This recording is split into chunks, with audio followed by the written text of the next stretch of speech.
Eric Anders, yeah, he just fought Lyoto Machida as in Brazil.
I'm live.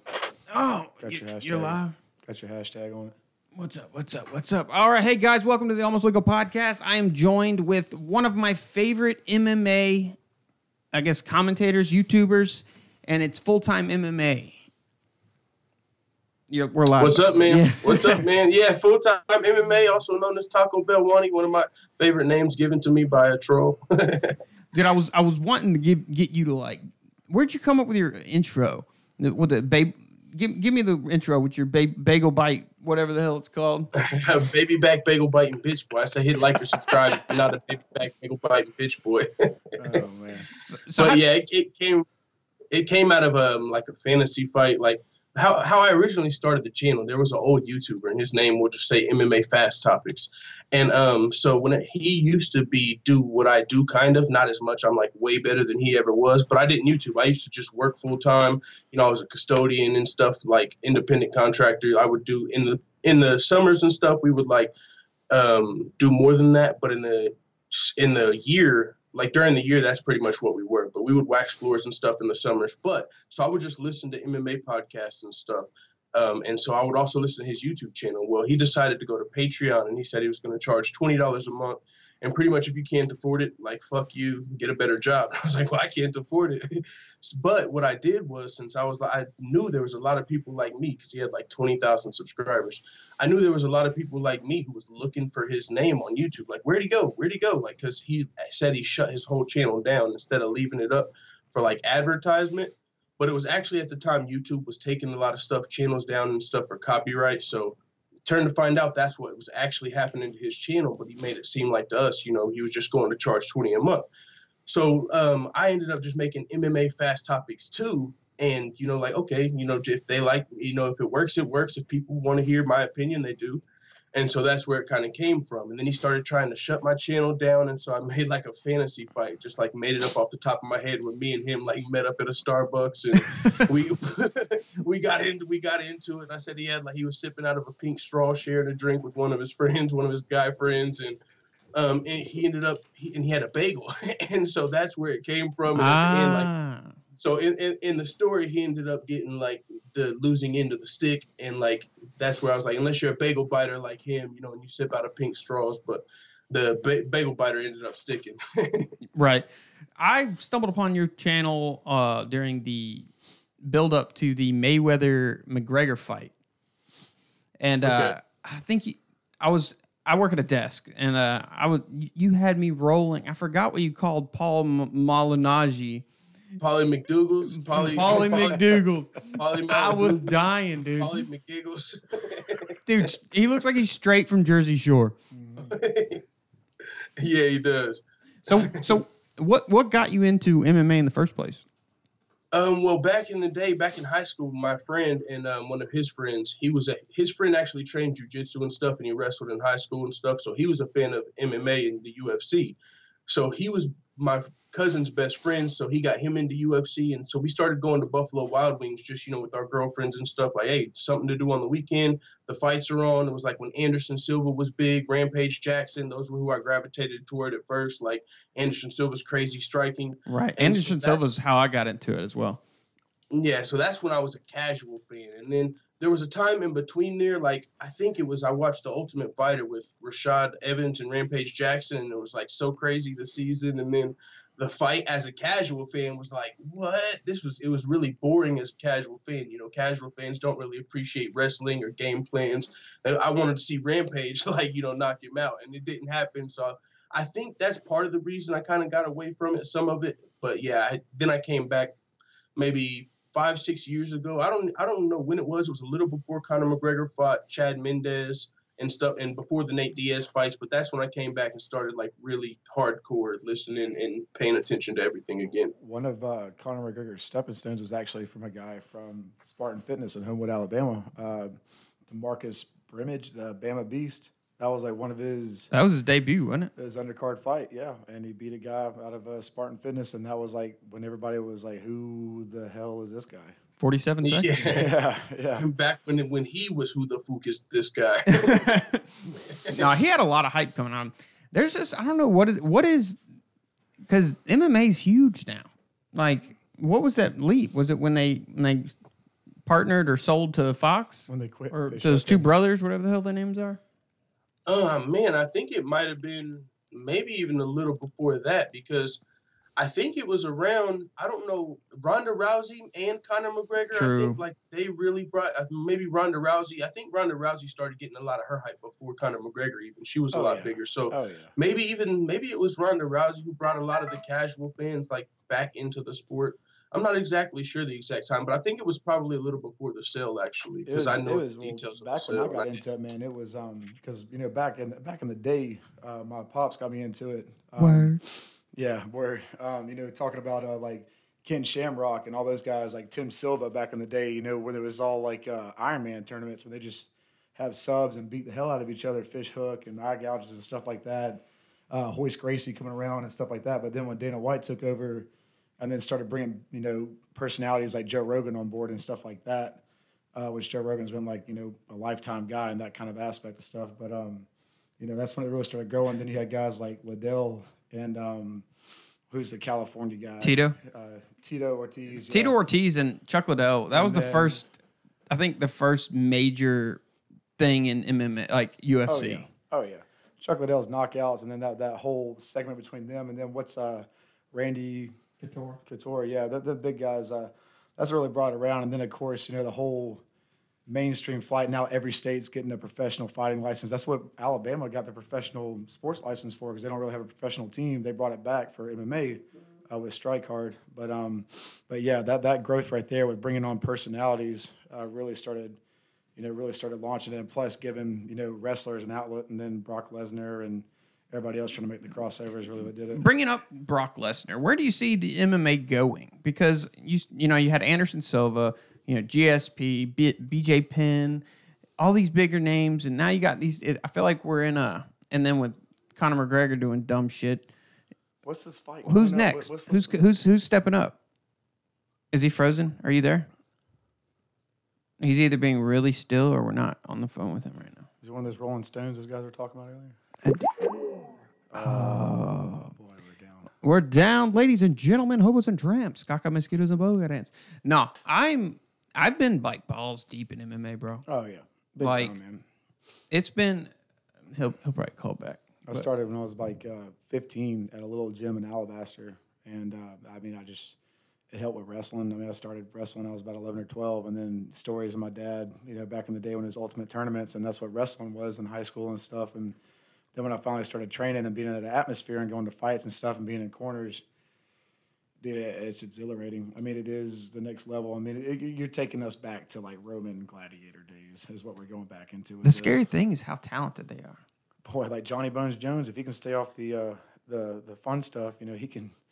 That guy would, you know, be Anderson Silva all day, but you know, you never know who's coming up. There's a couple of guys that I can't remember their names that are just absolutely exhilarating. But then now everybody was born. You know, I guess how long it's been going, how popular it's been since the early 2000s. Now the next generation is just gonna be everybody's been training since they were little. Well, and everybody's been training in mixed martial arts rather than just being specialized in boxing, wrestling. Right. Now they're learning the art of mixed, like UFC. Well, then Dana White's smart too because he's got the loudmouth McGregor. Then you got Floyd Mayweather, and so they're putting this together. Now, what's this talk about? Like they're doing 4-ounce gloves, and no, it's okay. They're in the octagon. Yeah. They got 4-ounce. They got the UFC gloves, no shoes. No shoes. But no takedown, no kicks, no elbows, but they can fight from the clinch. They can't fight from the clinch, but it's a boxing match. With 4-ounce gloves, man, I think McGregor's going to get his shit rocked. McGregor can, he is a bigger man. If he can get into that clinch, he can do some damage. He is, you're right, but they got to go to 155. Well, don't they? 155? 155. Yeah. But 5-minute rounds. I didn't see the amount of rounds. But the thing is, like, I watched Tim Silva and not George Foreman, but somebody fight at the BJCC with my old wrestling coach John Salter, who's about to go for the Bellator middleweight champion. Shout out Salter. He's going to. I saw them fight, and they took the gloves off, and it was a full MMA contact match. And it took one swing because boxers are trained to swing so much harder because the 16-ounce gloves and the abuse that they take is so much more because one shot in MMA, it's over, which is what happened. But Tim Silva, one of the old greats, heavyweights for that helped, Dana White get his stuff going, he fell like a tree in about 13 seconds. I know. I know, right? I actually just got the Fight Pass, and I've been watching. I've watched. Well, I'll be over here then. Yeah, I watched all of, like today, I've watched all of McGregor's fights, all of Anderson Silva's fights. It's just so impressive how talented they are. It's a completely dynamic sport, and it's always aggressively adapting because now it comes to the point where it's like an NFL. Like anybody can be anybody at any given moment. All they need is that one play. I mean, it's just to the point where that one fight is going to put anybody on, and that one fight's going to take anybody away. That's why they had, like, Eric Anders, who was, knocking everybody out at Alabama, go fight Lyoto Machida in Brazil. The only reason why he lost that fight was because he was in Brazil by decision. But, Lyoto Machida hung on by a string, and that's why he still got his contract, because Lyoto Machida still holds weight. He's fighting again, next weekend. Yeah. No, but what was I about to say? I was about to say something. What were we just talking about? Sorry, him dropping out kind of messed with my mind. Talking about McGregor and Mayweather. McGregor and Mayweather getting into it and stuff like that, and what's going to be the next, who's really going to be the next big one, because right now the UFC is kind of hanging in limbo because, of course, Rousey's gone, so now the female divisions. Did you see what she said? She's glad that all that happened because it led her to the WWE. Yeah, and I saw a picture. Like bullshit. I saw a meme. I'll pull it up for you here in a minute, where she said, whatever starts here, when she walked into the stage and called out, Triple H. And then I saw a meme where it was Katie Holmes kicking her in the side of the neck that said, "No, I think your career ended about right here." That's funny. No, like it boggles my mind. I don't get it. I know what I was going to say. I was going to talk about Mighty Mouse. Yeah. Demetrius Johnson. How come he doesn't get as much love as other champions? Because he's about to break the record for title defenses. Is because that weight class isn't very. I want to see. We'll get back. I want to see a McGregor Mighty Mouse, but that's a big leap. McGregor's got his shots called. He won't take the fights that he knows are gonna. Yeah, that's a big jump. But the whole Nate Diaz thing was because it doesn't matter. It's a money fight, and that's where we've revolved to. But man, the reason why is because Mighty Mouse is a mouse. He's a humble, soft-spoken guy. He talks, but then again, when you hear him talk, it's like he can't break out of that. He can't break into that Chael Sonnen and that Conor McGregor mindset where he has to run his mouth. I mean, the dude represents himself. I mean, come on now. Like you said, he's about to break the record for most title defenses, and where's he going to go from there? Who's really contesting with him in that weight class? You're right. You're totally right. You know who I saw fight? TJ Dillashaw. Now, I've heard the name, but I haven't really gotten to look. Dude, but, I don't know if it was just a fight I saw, but that dude, when you get to the lower classes, where they can't just knock you out pitch, that's when you get technically, like the technical aspect of fighting is at its primo. Just watch TJ Dillashaw. Oh man, he's actually the bantamweight champion. Well, man, who's that is it light heavyweight? Like, because, back in we're talking about Lyoto Machida. Back in the Lyoto Machida, Sugar Rashad Evans, and then plus many others, the light heavyweight was so dynamic because it was such a mix and influence of people. Sonnen running it too. But then now you got Yoel Romero. That dude's a freak. Yoel Romero, boy. He's actually like he's not in light heavyweight. He looks like he's welter or no middle, isn't he? Middle. He's middleweight. He is a brick shit house. I love you, big. No, because what's his name is hurt. Who's it that's hurt? That Dana White and him got into a little Twitter bout because Tyron Woodley. That knocked the crap out of him. He's a freak too. Boy. That would be a great fight. Are you kidding me, man? Boy, I'll take Romero. But no, Woodley's got ended it all in a split of a second. But I think Yoel Romero is just a freak. Woodley, yeah. Well, he's a physical specimen. Bronze medalist in Greco-Roman. Yes, he's insane. You look at him, you're like, bringing back the. Who is he? He's Cuban. He's bringing back the Dan Henderson days, is what he's doing. Oh, Dan Henderson was a freak. Boy, he talking about that fight with Bisping, where he just like after all that talking with the UFC fight, and then he just said, "All right, man," and then he didn't talk. He was just a tough guy, and then he just spitting his dip out. Then that one socket right over the top, setting up that overhand right, and then he just came down for the ref to get to him with that. That. What about Michael Bisping though? He's come back. Right? He's come back. He has reinvented himself, but he's still a Chael Sonnen to me. And I think it's a boss because he literally almost lost his eyeball boy, because he wanted to keep fighting. Boy. Yeah, but Michael Bisping has reinvented himself to back up the talk. So I'm glad because Chael Sonnen relied on that wrestler aspect mentality because he's tough, but he was also juicing. But Michael, who was? Sonnen. Oh, dude. Sonnen. Oh, yeah. Well, majority of them are. It just depends on how quick they get off of it or what's the new product they're on. But dude, Bisping has reinvented himself, and I'm as much as I want to see his face punched in again. I like the guy. He's earned my respect of him coming back and actually backing up all that BS he talks. Oh, so, I agree. Yeah. No, that was funny when Yoel Romero won that game. He's like, I love you, Michael Bisping. I love you. He sounds like Sylvester Stallone after like a hard night, man. Oh yeah. Yo, Adrian. We're waiting on him to call us back. His computer crashed. It's taking its time. Sorry about it. I'll stay on until like 10:30. She won't actually get here until like 10:40. All right, Brochi. We're connected with a very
On a serious note, since we've been we've been muted for a while.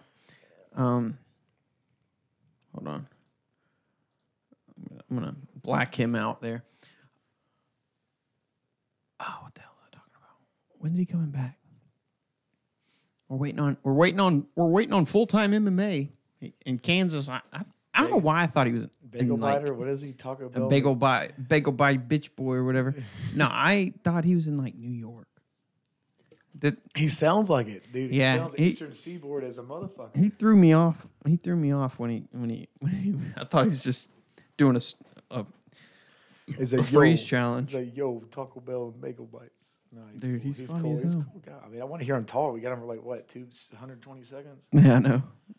I don't know. I'm just look. MMA's balling and it's exciting and I like it. You keep up with boxing any? A little bit. Well, now that of course that Have you seen Vasil Lomachenko? No, I wasn't, dude. Because have you seen any of his fights?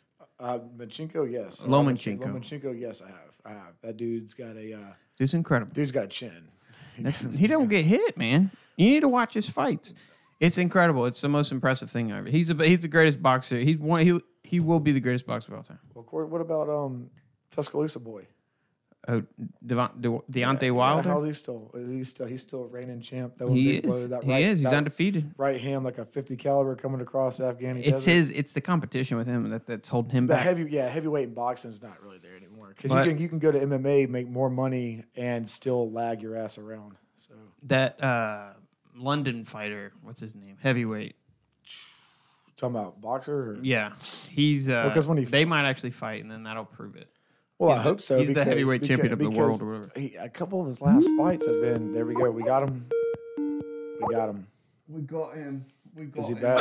You bring some bagel bites? Sorry about that, man. My computer has only ever did that one other time, and it was when I very first interviewed Felony Charles Bennett. It's crazy. That's all right. We all get nervous. Hey, sorry, bro. I'm rebooting it, and it's got an update. I'm like, oh, okay. Oh, it's one of them times. Oh, that's my life. Like if shit's gonna break down, it's gonna be when I need it the most. Dude, you got it set when you shut down. It's got to update everything. Yeah, that's Hewlett Packard for you. All right. Please tell me it's an HP you got. That'd have been. Yeah, that's exactly. Yeah, call it Hewlett Packard, son. Yes, sir. Exactly I finally upgraded to like a better computer. All right, where were we at? Because I was staring at you for a while, and I was like, is this guy just being really still, or is it gone? Yeah, I think I remember we were talking about. Oh yeah, he was talking about his father they used to watch the old UFCs and stuff, and Hoist Gracie days, and before that Chuck and how he got into it with Chuck Liddell and stuff. UFC was mass chaos. That was brutal, man. That was fish hooks and eye gouges and wearing gis and getting kicked in the face with shoes and. Yeah, I went back and I've watched UFCs 1 through 5. Like, someone requested it a long time ago. They asked me to watch UFC 1 and give my opinion on what mixed martial arts is, and so I just went ahead and started doing it for like all of them. Well, what is your opinion? I think mixed martial arts, and he was talking about like back in the day compared to today. I think back in the day, it was actually just all the different styles of, karate versus savate versus wrestling versus sumo versus boxing. All of it was actually a different thing than what it is today. Today, it's not just one style. Everyone's actually a mixed martial artist. It's funny. It's funny you said that because when you dropped off, that we kind of went into that. Yeah. Nowadays, people are training their entire life and not just boxing, kickboxing, jiu-jitsu. Now they're literally training as MMA. Well, just like right down the road in Homewood, Alabama, Spartan has put out 4 or 5 successful UFC If you plug fighters. Spartan Gym one more damn time. Oh, dude, I'm just saying, man. Like, they're great guys over there. Dude, I owe them money, so hopefully I get them something out of this. But no, what I'm saying is like the kids classes, like the little kids in there. Like now you're still what's Seth? What the Super Saiyan kid, the little young pretty boy, Sage Northcutt. Sage Northcutt. That's what I'm talking about. You're getting kids like that have been training since, wrestling. You're talking about kids that have started since they were 6, 7 years old, and he's still a bitch. Given he is, but Aaron Pico is a really good example. He's over at Bellator, but he started like boxing, wrestling from like 4 years old. Like they've been like prepping him to be a mixed martial artist. Speaking of Bellator, what do you think about Michael Page? Michael Page, that's a bad man. When I first saw him, when I first didn't know anything about him and I saw his highlights, I was like, what? Bellator has an Anderson Silva? And I went and literally watched every single Michael Page fight, even his like sport karate fights. Like I became a huge fan. But he's only had trouble like in one fight, and it was against, I think, Fernando Gonzalez, which he still won the fight, but he was taken down a couple of times. But that's how it is sometimes when they have like a karate background. Right. Those wrestlers can kind of try and just take them down and not, let them have their strength. So I want to see more. Like there's not enough. He doesn't fight enough. I know he went try to compete with Conor McGregor when he went boxing. He went boxing, fought some guy that was like 2-12. Yeah. beat the shit out of him. Let's try to pick up some. Let's try to mop up some fame off the floor. What about? Tell me, you know John Salter since you like Bellator. John Salter, I've definitely heard the name for sure. I probably have. I started watching Bellator hardcore maybe. Well, because I mean that's just like it's the MMA game is the only thing that has competitive leagues because everything else gets absorbed. There's semi-professional football that doesn't really mean anything, but Salter. I mean, I guess here we go, another plug for Alabama. John Salter is the number 2 in the Bellator middleweight, and he was my high school wrestling coach. He's the one that got me started. He's a douchebag. I don't like him. Yeah. But he's all right. Going into some news. Yeah, what Nick Diaz? I see he's coming back. Who do you think he should fight? Oh man, Nick Diaz. He's fought at 170 and 185. I believe most recently 185. Right, if I'm not mistaken, did he fight Anderson Silva? He fought Anderson Silva. Did he? How'd that go? Yeah, Anderson Silva's never fought at 170. So yeah. So if he's gonna fight at 185, Michael Bisping's looking for a retirement fight. And I would assume Nick Diaz is only gonna fight big names. Mike Perry called him out. He was one of the first people to say, "Hey, he's coming back." That would be a fun fight, Nick Diaz versus Mike Perry. You guys like Mike Perry at all? Not really. I'm not familiar. Yeah. He's not that big of a name. He's like a knockout artist. He's not. He's some people say he's got exposed in his last fights because anytime people like take him into the later rounds or just don't get knocked out, he's lost the fight. It seems like kind of like McGregor. He did. Yeah, he's only lost in the UFC that once, but yeah, pretty much he has. How has he won it by decision other than Nate Diaz? I'm not sure. Connor, I don't think so. Yeah, okay. Yeah, so he's knocking everybody out. So yeah. But that was the thing with him. But yeah, he had a lot of fanfare, but now it's kind of dying down as he loses a couple of fights. But I was just saying he was one of the guys to call Nick Diaz out. But I don't think Nick Diaz will really entertain that either way because not enough people know his name. And Nick Diaz, like when he was fighting Anderson Silva, GSP, Carlos Condit, really big names. So I don't think I think if he comes back, it's going to be a bigger fight, especially now that his brother, has beat Conor McGregor, and that he gets a little rub off of that no matter what. He's still a Diaz. Nobody's funner to watch than the Diaz brothers, man. Diaz brothers make money. There's nobody funner to watch than those two guys. And then I definitely want to know what's in that pen they're smoking. That's that CBD oil, bro. Oh yeah, but CBD. Literally, Nate and Nick are literally copy paste of each other. They're the same fighters, same. I get asshole. Yeah, Nate the really epitome of the word ragamuffin is what they are. I like Nate. He doesn't get the respect he deserves. I love him. That dude's so unorthodox. I love him. Yeah. What do you think about Yoel Romero? Yoel Romero, man, he's a beast.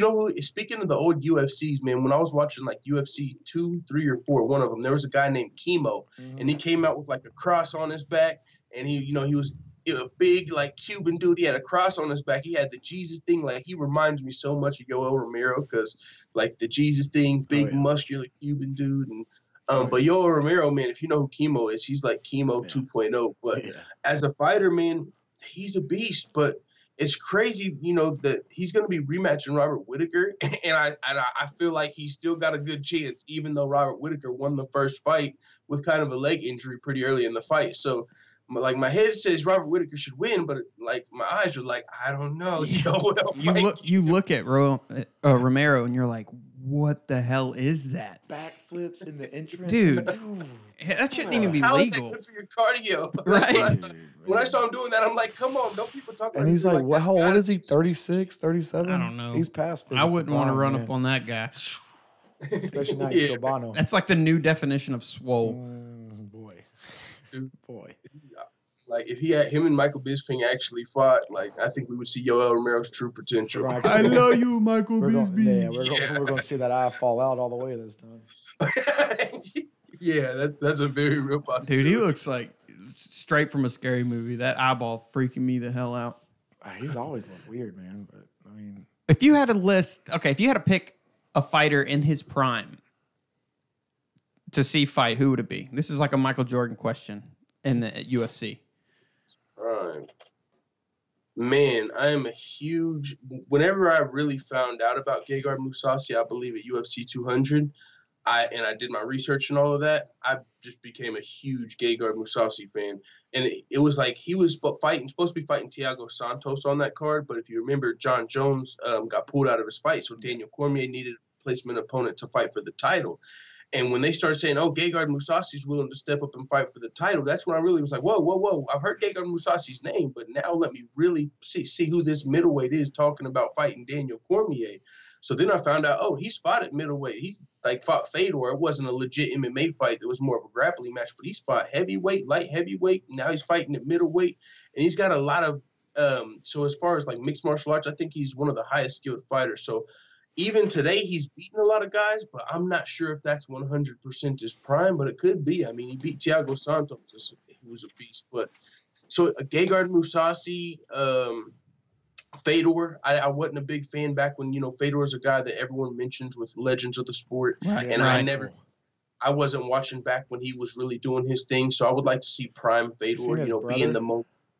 I've heard about his brother, man, coming straight out of prison, just like with the most stoic, like I don't give a mother on his face, just like let's go to the yard and fight, son. Does he legitimately have that tattoo to his face? I don't know. Or are you just saying that? No, like he's stoic, like he's just like I don't know what the hell that means. I'm stoic. Stoic means like steadfast, like Stonewall. Like he has this zombie look in his eyes, like he wants to kill people. Like Fedor's brother is pretty gruesome.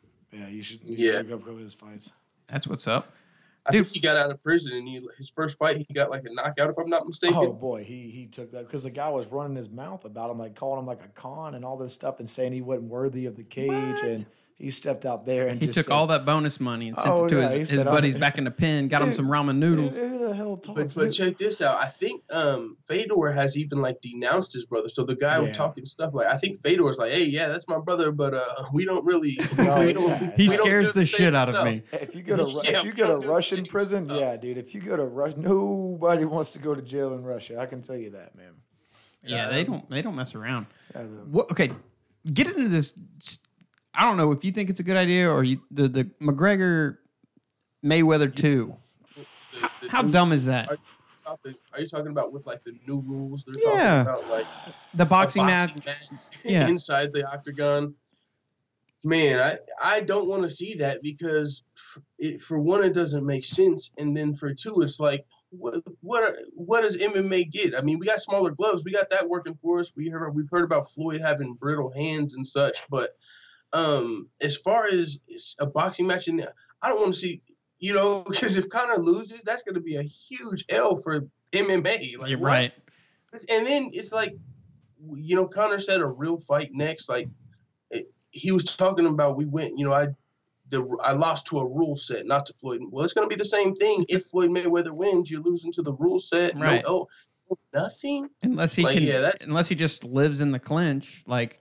I don't know any plus. And the shitty thing is, what you just said, I don't want to see that. I don't want to see that. I think everybody feels that way, but everyone's going to fucking watch it. Oh, yeah. You know what I mean? I don't want to see that shit, but I will be buying it. I really kind of want to see it, but I don't want to see it because I don't want to, see Team MMA take a L because it's like, you know how much boxing people, they're just going to take that and run with it. Oh, Floyd beat him in the octagon. Boxing is surviving like pop music surviving. Boxing's making a comeback with Lomachenko and, all them big... Lomachenko's a bad man. He is. You follow boxing? I don't follow boxing much at all. Like growing up, my cousin's dads, they were really big into boxing, so we would watch it when they watched it occasionally, but it's only when we were at the house and the fights were on. But now I've been hearing about the Lomachenkos, a lot of these heavyweights that have been fighting. I've been hearing about some of that stuff. So I don't really just keep, like, if there's a boxing every week, I don't know. But I watched the biggest events so far. I might watch, I've been hearing about Deontay Wilder. Yeah. I've been hearing about Deontay Wilder versus the Anthony Joshua guy who just won a belt. Mm-hmm. I watched that Joshua fight because there was no UFC. It was like on a day and it was in the daytime. So I was like, okay. So I actually ended up watching the fight before that and that one. That was the first time since McGregor Mayweather I watched boxing. But if they actually book He threw me off with that.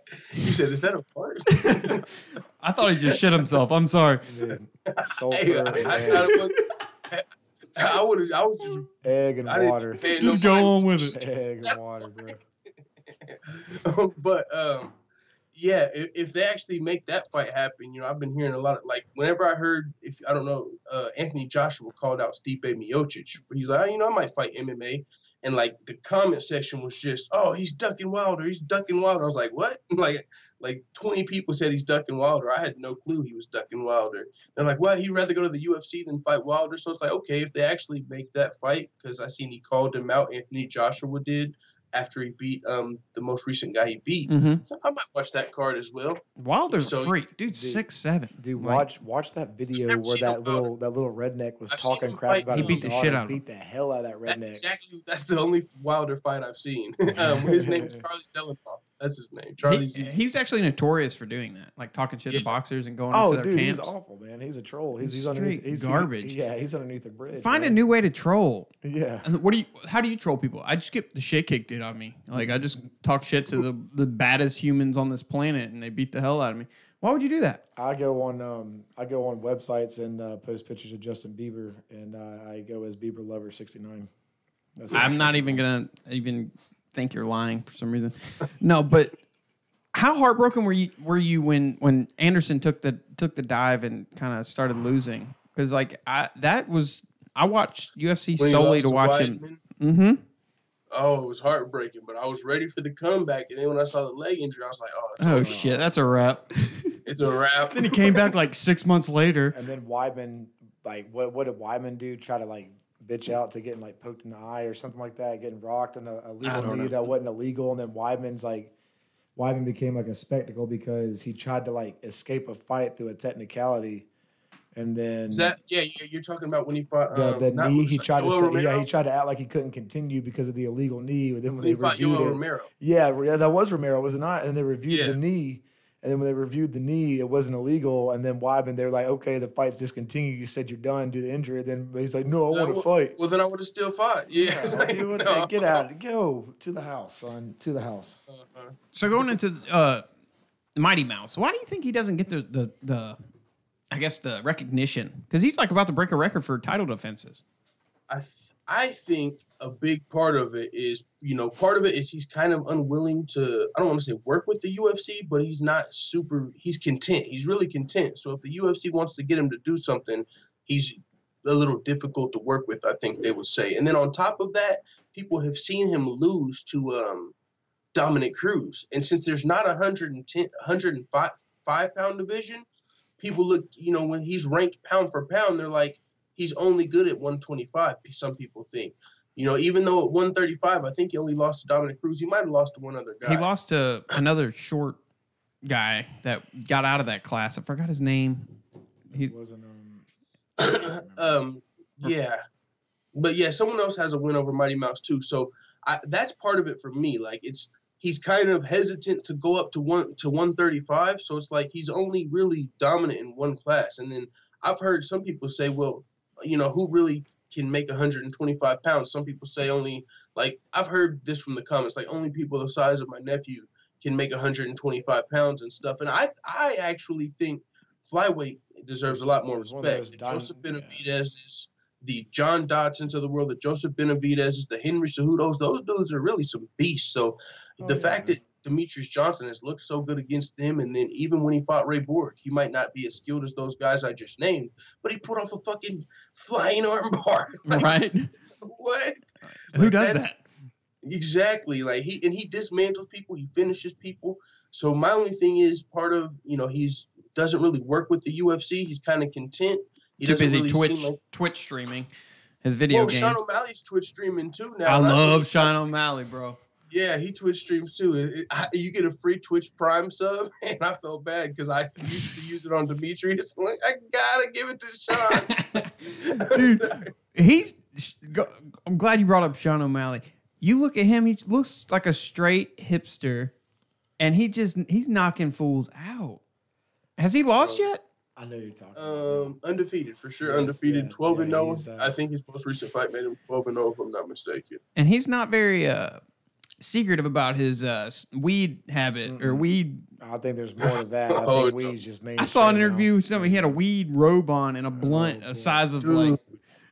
I swear to God, I interviewed Sean O'Malley. Like I did a fantasy fight because what happened was he fought Tyrion Ware in his UFC debut, and I've commented on it because did you see him fight in the Contender Series when yeah. That was so he fought in the Contender Series, and I was watching that because I was watching the Snoop cast with Uriah Faber and Snoop Dogg. I thought it was fun, even though I didn't really like Snoop Dogg's commentary. It was still kind of fun. They were sipping gin and juice. Uriah Faber was having fun. So I was watching it. So that's when I first saw him. And I went crazy on his fight. Like, oh, snaps, this kid is crazy, yada, yada, yada. And he commented on the video, like, dope video. And I was like, is this the real Sean O'Malley? It ended up being him. So when he made his UFC debut, I reacted to that video. And before the video, he said, I can't wait to smoke Tyrion like a joint. So in the description of my video or in the title, I put Sean O'Malley smokes Tyrion like a joint. Tyrion Ware commented on it and said, yo, he didn't smoke me like a joint, you dumb bitch, or something like that. Or you punk bitch. And I was like, whoa, bro, a little hyperbole maybe, but you don't have to call me out of my name. And, that was the first time a UFC fighter other than Sean O'Malley. So I made a video out of it, of course, like Tyrion Ware, disgruntled UFC fighter, calls out full-time MMA, trying to get a little whatever. So Tyrion Ware ends up commenting again, like, yo, that wasn't my account. Like, it was somebody pretending to be me. Even though he was kind of just, it wasn't because I looked into it and I had screenshots, I had videos of him and his family, whatever. So, but I'm not trying to beef with the UFC fighters. So I was like, all right, I accept your apology. And if it wasn't you, I apologize. No, dude, do it. You'll end up in a Dante Wilder video. Screw that. No, but what was that beef with John Jones on Twitter? I think he made a video about it. It was I think the guy's a former UFC fighter, Tyson Griffin. And I back in the day, him and John Jones got into a little back and forth, and I guess John Jones just sent him a private message and was saying like, I'm 6'4", you're maybe 5 foot flat. I've got $8 million cash, fucking $2 million in real estate. Like he was just telling him like, I'm alpha, you're beta. Like, why do you keep pestering me? So that guy just kept the DMs back then. He never exposed them. Oh, yeah. Well, now that this Conor McGregor bus incident happened, he took the time to try and take a jab at Conor McGregor, but in doing so, he threw John Jones under the bus. He said, oh, look at Conor McGregor throwing away his Burger King deal faster than John Jones threw away his Nike deal. And so I was saying, like, Conor McGregor hasn't even lost his Burger King deal, so he's just throwing John Jones under the bus for nothing, kind of. But so John Jones responded again, like, yo, why are you still going at me, dude? What's wrong with you? And, but he said it a little more rudely than that. Like, he didn't, I don't know the exact words, but essentially, again, like, dude, you're a midget. I'm more successful than you, even though I don't have my Nike deal. Because he got a little salty about the Nike deal comment. Oh, yeah. He was like, as a wrestler, high school wrestler, my dream was to get a Nike deal, which I got as a fighter. So, for you to be shitting on me and shitting on Conor McGregor. So he responded to that. So the guy took the time to post those old 2-year-old text messages or private DMs from John Jones. Like, yeah, you're a pretty bad person. But he didn't show what he was saying to John Jones, because John Jones in the messages alluded to saying, like, why do you keep going at me, dude? Like, why do you keep going at me? So he didn't show where he was going at John Jones. He just replies to John Jones, or the reply from John Jones, like playing the victim. So he just pulled a whole mainstream media news move. So yeah, now he's getting some Conor McGregor, John Jones headlines. A lot of people, I didn't know who he was before this, so now he's getting a lot of attention from this. Why can't John Jones get his shit together? Like boner pills, tainted meat, or whatever. He is incredible. Why? Like, if he really juiced up before the DC fight, he is a fighter, man. Dumb person. That's my favorite fighter. Most dynamic. To me, that's the only thing I can come up with. Because this is what's interesting to me, because Anderson Silva and John Jones, they both had dick pills at first, right? That they both popped and they both said it was dick pills. Well, since then they've both popped again, and you can't use the same excuse twice. Right. And it's funny, they both had, they both used the same one at first. Like, they both were going and getting fucking green rhinos from the gas station. Like Anderson Silva told John Jones, like, no, they work, bro. And so they both popped or something. So, but then they both popped again. And going into the John Jones DC fight, I actually predicted DC to win because I was like, we could be seeing a clean John Jones for the first time. And I was just like, before USADA, it was John Jones. He was dominant. But then we seen him fight OSP, and he didn't look the same. It could have been because he was trying to, stay healthy for the DC fight, or it could have been because it was the first time we saw a clean John Jones. But either way, I was like, Daniel Cormier, now, if we see the John Jones we saw versus OSP, or if it just so happens to be a clean John Jones, DC could win. So whenever John Jones actually knocked him out, I was like, okay, it's clean John Jones. He knocked him out. This was, hey, hats off to John Jones. It was dick pills. You can't even question his legacy. That's how I was like, you can't even question his legacy anymore. Like, he did it. He's the man. And then he popped again, and I'm like, oh, what? Right? That was the biggest curveball. But then you look at the shadiness of it, though. Like, he was clean, and then they tested it. Like, when were these tests? Like, one was prior. They're done pre and post.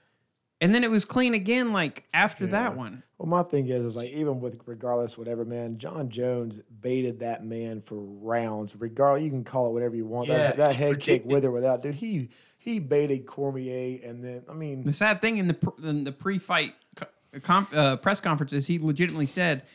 That was years ago. Yeah, you're not going to hit me with that round kick or whatever. He gave him years to work on that. Like, dude, you're not. Like, he was telling me, like, we have a tendency we see in you, Daniel Cormier. He was like, oh, I know the tendency you're talking about. And he was like, no, you don't. Well, I'm not going to tell you if you know. And he was like, you talking about where I duck my head? And he was like, oh, so you do know. And he's like, you're not going to kick me with your left leg when I duck my head. So 5 years later. 4 years later, that's exactly how he knocked him out. Joe Rogan interviews him. He doesn't know. He's on planet Mars. That was a bad move by Rogan, man. That was a bad move by Rogan. You can't interview someone he after they get knocked out. apologized for that, I think. That was DC was. But I mean, that's something they normally did. Joe Rogan doesn't want to do that. I think the UFC actually might encourage. No one wants to see a grown man cry. No one wants to see a grown man cry. Yeah, Joe Rogan came out saying how much he regretted doing that. Well, Rogan's a good guy, but then again, I'm not so sure about the other bald-headed guy running the show.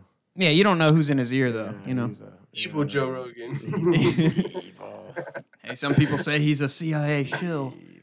No, I just there was before they commentated together. He had a mustache. They're both bald, but he had a mustache and Joe didn't. So they said he had the mustache, so he was Evil Joe Rogan, and that was Evil Joe Rogan and other Joe Rogan. So what's the big fights coming up? This weekend we've got UFC Poirier versus Gaethje. The co-main event was going to be Matt Brown versus Carlos Condit. Matt Brown was injured, so now Cowboy Oliveira stepping in versus Carlos Condit. So that's still going to be a good fight. Also, Israel Adesanya, speaking of John Jones, that's non-Jones. That's the guy that made his debut at UFC 221. He's a middleweight. He's the guy that, like, pissed in the cage, and he was like, I'm marking my territory. Like, got a lot of charisma. He's a really exciting striker. Like, he came from a kickbox. Like, he's got one of those crazy backgrounds where he's a really good striker. But he was took down 3 times in his debut, so he showed he can get back up. But I'm telling you, keep your eye on Israel Adesanya if you like John Jones. He's got so many comparisons to John Jones. He literally uses the hashtag non-Jones. So it's like, who's he fighting? Good elbows. He's fighting Marvin Vettori, and I think they moved it up to the co-main event since Matt Brown fell out of the fight. Okay. And so, it's going to be on Fox. There's a lot of other good fights on the card because it's on Fox. Yeah. And then next week, we've got Kevin Lee versus Edson Barboza. And then also on that card is Aljamain Sterling versus Brett the Pikey Johns. We got some really good fights coming up on top of UFC 225. UFC 225 is not the next pay-per-view. Next pay-per-view is in Brazil, UFC 224. But what do you guys think about UFC 225, Colby Covington versus Rafael Dos Anjos? That's the co-main event. That's gonna be a thing. Isn't Covington running his cocksucker? Yeah. He was supposed to be in Brazil. He was saying, the UFC had to buy me 2 plane tickets, one for me and one for my big nuts, you know, to go back. And so now he's actually not going back to Brazil. He's going to Chicago, change of plans. Like, it looks like he didn't really want to die. Dos Anjos, man. Dos Anjos has got freaking dynamite in his hands, man. I love watching him. He's a good fighter, but I don't know. He's been, I don't know if it's a level of competition. He's kind of been. That's the thing. You know, if you're a really high level wrestler, you're going to be able to beat a lot of guys if you can cut weight. So he's one of the bigger guys. That's why RDA, he's probably a better mixed martial artist than Kobe Covington, but Kobe Covington's probably going to use his grappling, and you know he doesn't care if the crowd boos him. If he's wrestle fucking a guy, which the crowd hates, oh boo, he loves boos, so he's going to do that if he needs to win. If you're going to be a wrestler, you better get that ground and pound going. Check this out: Tyron Woodley lost to Rory McDonald. He doesn't have the best time against wrestlers. Right. Imagine that. If he becomes the interim champ, he fights Tyron Woodley next. Tyron Woodley doesn't have the best matchup against Kobe Covington. What do you think about that return of Woodley? What do I think about Tyron Woodley, man? I think Tyron Woodley is a good champion. I think he might be on his way out of his prime. I think he's a good champion as far as he won his belt and defended it 3 times within a year. So he's getting, you know, now he's injured. Yeah. So that's why we're going to see this interim title fight. Yeah. But do you think that's right for them to take it?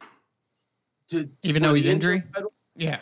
Only because they're not taking his belt, but you know, making the interim fight. Right. Title, but only because Dana White recently said, you know, Tyron Woodley was acting like it was a problem. Like, if they make an interim title fight, I'm going to be pissed.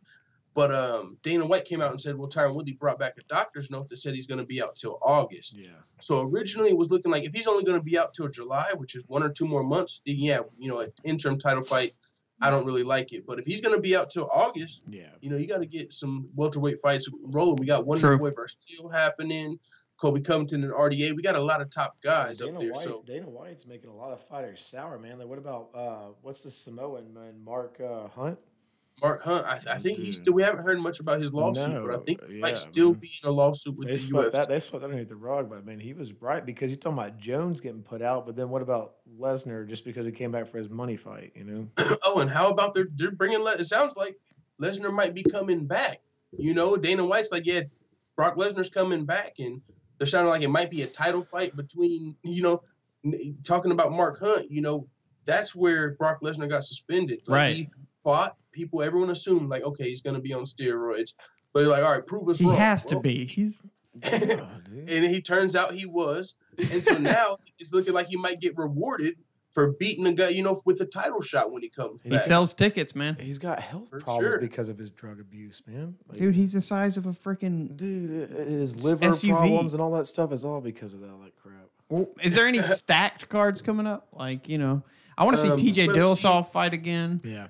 They're fighting at UFC 227. That rematch is booked. Yeah. TJ Dillashaw versus Cody Garbrandt. Oh, yes. It's booked, so it's looking like we're going to be seeing Demetrius Johnson's going to be fighting Henry Cejudo 2, since we're not seeing DJ versus TJ. I know it's not the same. Oh yes, fucking DJ versus Cejudo 2. Yeah, but no, it's not that. But UFC 226 is going to be like a huge card. That's where you're going to see Cormier versus Miocic. Ooh. And you know they're going to make that it's in Las Vegas, so they're going to stack that card pretty heavy. But UFC 225 is going to have 2 title fights. That's where Whitaker's fighting Romero. Mm-hmm. Also Covington versus RDA. CM Punk's on that card, not really mixed martial arts, but he's on that card. Which he's hella good. Actually good by the UFC. But Covington on the same card as CM Punk, you know, the same type of crowd. The WWE guys are going to love Kobe Covington. You said Steep. You said Steep and Cormier? Yeah, for heavyweight. Boy. Yep. And Lesnar's rumored to fight the winner of that. No. Yeah, in December. That's cool. Well, I don't know. I'm excited. I want one of those cards. Hell, I might do like a live stream or something. Is Alistair Overeem still hanging around? Yeah. Alistair Overeem's fighting in UFC 225 on the he was supposed to be like, you know, like God's gift to heavyweight. And then and then he went away. Now he's kind of coming around and this K1 kickboxing, and I don't know. He looked like he was going to be something. He's fighting Curtis Blades. Yeah. The guy that just beat Mark Hunt. Cool. Well, so what's up with GSP? Is he what was that? Was that a money grab, or is he really coming back to fight? The last time I saw a picture of GSP, he was looking super skinny. So it's looking like, and there's been rumors lately that the UFC is going to add a 165-pound division. So if he doesn't cut all the way to 155, he could for sure be in the, brand new 165-pound division title fight. Like there's talks of GSP versus maybe Conor McGregor at 165 pounds. That'd be a good fight. GSP versus Khabib even. Khabib recently called him out. No way. Yep. What do you think about Khabib? I like to see that little gauntlet go down, man. Man, I think Khabib is a dominant force. And, it's kind of like with Colby Covington, how you have such strong wrestling, you're going to have a lot of good matchups. So with Khabib, he's dominant. And, there's a lot going around, a lot of people saying he's never lost a round, which I don't know if that's the case. But still, he's a dominant fighter, to say the least. But with Tony Ferguson, we were going to see something we had never saw out of Khabib Nurmagomedov. Khabib is a wrestler, but Tony Ferguson's a guy that's good off his back. He's got elbows and submissions. He's so unique with his movements, Tony Ferguson. Exactly. And so, he fought Michael Johnson before, Edson Barboza before. They're kind of strikers. They're not guys known for submitting or just knocking, throwing elbows off their back. So it ended up he got to fight another striker. So Khabib is, I do believe, the best lightweight in the world when it comes to Conor McGregor and Tony Ferguson. I think he'd be the favorite. Because Conor, he's more of a striker, so unless Conor knocks him out, he would probably try and out-grapple him. And then as far as Tony Ferguson's concerned, he's kind of hoping for a submission. And you know what I'm saying? So I think Khabib's the best lightweight in the world, but I think he's still yet to be tested against a Tony Ferguson style because it's so unique. So I really want to see that fight, but I think he's the best in the world right now. Yeah. I don't even want to get into the damn pound-for-pound rankings. That's just it's a shit show. I think it looks like a popularity contest at this point. Who sells the most tickets? That's what they should just. Last week, GSP, he was ranked number 4, and out of nowhere, he hasn't fought anyone in this last week. He jumped to number 3 right under Conor McGregor. So it's how did he just jump in the rankings over Cormier or Miocic? They're fighting too. You would think even if it's marketing, leave them up there until GSP fights. Number 1? But Mighty Mouse. DJ. Oh, okay. Yeah. It goes DJ, Conor, GSP right now. Well, cool. Now you brought that up. I want to close on that, actually, because I know you have to go soon. This past the week or couple weeks going into that last fight, a shit show and completely terrible for the UFC. And they tried to salvage it, but they didn't. I thought they might have with the Max. What do you think? What do you think was going through Dana White's mind in those 2 weeks? Starting with the April Fool's thing, the Max Holloway injury being on April Fool's. You mean Tony Ferguson? Tony Ferguson, yeah. Man, it seems like it started at Max Holloway. No, Tony Ferguson happened first.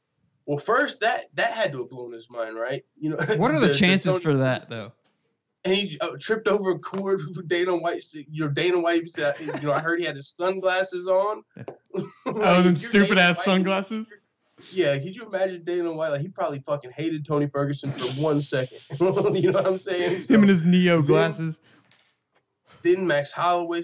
And then the Conor McGregor situation.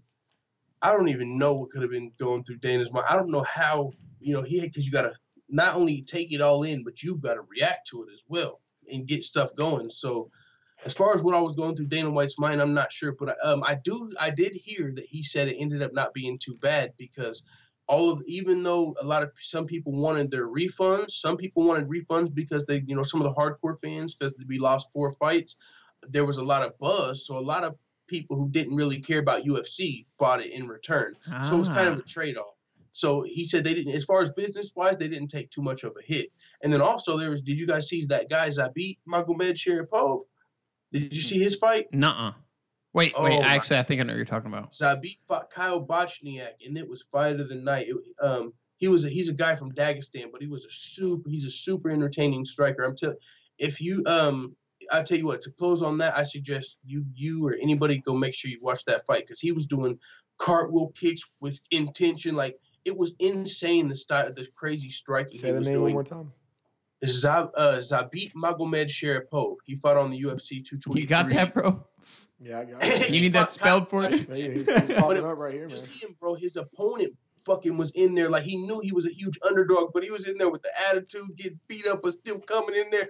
It was such an amazing fight. So, yeah, I really think. Okay, yeah. I know exactly what you're talking about. He can't. Okay.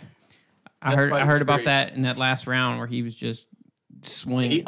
all 3 rounds. He was doing it in the first and second round too, but his opponent was doing stuff and still winning the fight with crazy techniques. That fight, he definitely earned a lot of fans. Like Luke Thomas, I heard there was a lot of people saying, man, he's the best fighter I've ever seen. Like some of the media guys, his trainers, I believe he trains with Mark Henry and Eddie Alvarez and some of those guys, Frankie Edgar, and they say like he beats everyone's ass, that he trains with.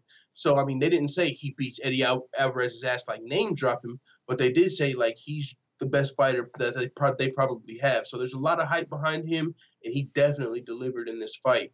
And his opponent made the fight that much funner, though, his opponent's personality and style. So that is one fight that I think is fight of the night that I'll probably go back and watch just, later tonight or something. For sure, definitely.